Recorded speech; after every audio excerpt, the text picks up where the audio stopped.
ಆತ್ಮೀಯ ಬಂಧುಗಳೇ, ಶ್ರೀಮದ್ ಭಗವದ್ಗೀತೆ ತತ್ವ ವಿವೇಚನೆ ಟೀಕಾ ಅಧ್ಯಾಯ 6 ಆತ್ಮ ಸಂಯಮ ಯೋಗ. ಇದರಿಂದ ನಾವು 45ನೇ ಶ್ಲೋಕವನ್ನ ತಿಳ್ಕೊಳ್ತಾ ಇದ್ವಿ. ಓದ ಭಾಗದಲ್ಲಿ ನಾವೇನ್ ತಿಳ್ಕೊಂಡ್ವಿ? ಯೋಗಿಯ ಜೊತೆ ಪ್ರಯತ್ನಾತ್ ಯತಮಾನಃ ಅನ್ನುವಂಥ ವಿಶೇಷಣವನ್ನ ಯಾಕೆ ಕೊಟ್ಟಿದ್ದಾರೆ ಅಂತ.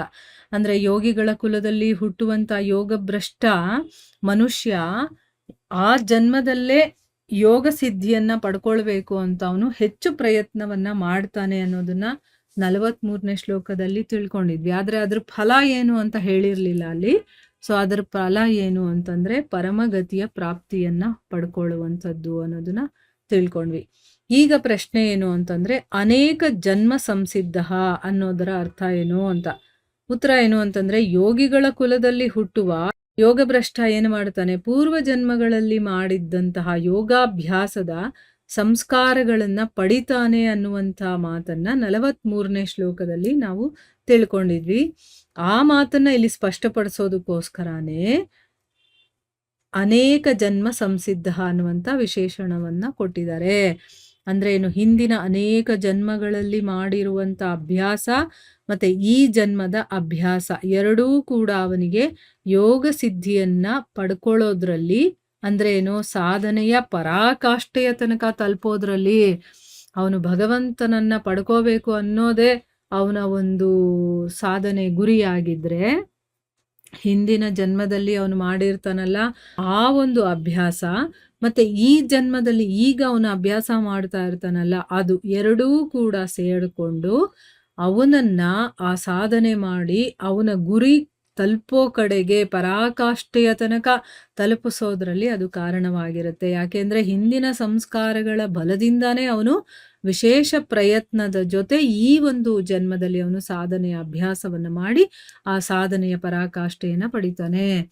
ಈಗ ನೋಡಿ, ನಮಗೆ ಹೇಗೋ ನಮಗೆ ಆ ಭಗವಂತನ ಕಡೆಗೆ ಹೋಗಬೇಕು ಅನ್ನುವಂಥ ಮನಸ್ಸಾಗುತ್ತೆ ಅಂತ ಇಟ್ಕೊಳ್ಳಿ. ಈಗ ಈ ಒಂದು ಜನ್ಮದಲ್ಲಿ ನಾನು ಸಾಧನೆ ಮಾಡ್ತಿರ್ತೀನಿ, ಆದ್ರೆ ಹಿಂದಿನ ಜನ್ಮದ ಒಂದು ಸಾಧನೆ ಮಾಡಿರುವಂತ ಒಂದು ಅಭ್ಯಾಸ ಇರುತ್ತಲ್ಲ ಅದು ನಮ್ಮನ್ನ ಏನ್ ಮಾಡುತ್ತೆ? ಇನ್ನೂ ಮಾಡು, ನೀನು ಇದನ್ನು ಮಾಡು, ಹೀಗ್ ಮಾಡು ಅಂತ ನಮ್ಮನ್ನ ಅದು ಇನ್ನೂ ಒಂದಷ್ಟು ಫೋರ್ಸ್ ಮಾಡಿ ನಮ್ಮನ್ನ ಅದನ್ನ ಮಾಡೋ ಹಾಗೆ ಮಾಡುತ್ತೆ.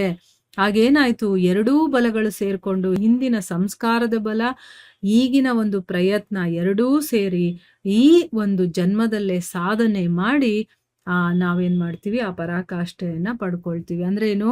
ನಾನು ಏನು ಅನ್ಕೊಂಡಿರ್ತೀನೋ ಆ ಗುರಿಯನ್ನ ಸಾಧನೆ ಮಾಡೋದಕ್ಕೆ ಇದೆರಡೂ ನಮಗೆ ಸಹಾಯ ಮಾಡಿ ಆ ಎರಡೂ ಒಂದಾಗೋ ಕಾರಣದಿಂದ, ಅಂದ್ರೆ ನಾವೀಗ ಮಾಡ್ತಾ ಇದ್ರು ಕೂಡ ನಮ್ಮ ಹಿಂದಿನ ಅಭ್ಯಾಸ, ಹಿಂದಿನ ಜನ್ಮದ ಅಭ್ಯಾಸ ಇರುತ್ತಲ್ಲ ಅದು ನಮ್ಮನ್ನ ಪುಷ್ ಮಾಡುತ್ತೆ, ಇನ್ನೂ ಒಂದಷ್ಟು ಮಾಡೋದಕ್ಕೆ ನಮಗೆ ಸಹಾಯ ಮಾಡುತ್ತೆ. ಆ ರೀತಿ ನಾವೇನ್ ಅನ್ಕೊಂಡಿರ್ತೀವೋ ಅದನ್ನ ಪಡ್ಕೊಳ್ಳೋದಕ್ಕೆ ನಮಗೆ ಸಹಾಯ ಆಗುತ್ತೆ.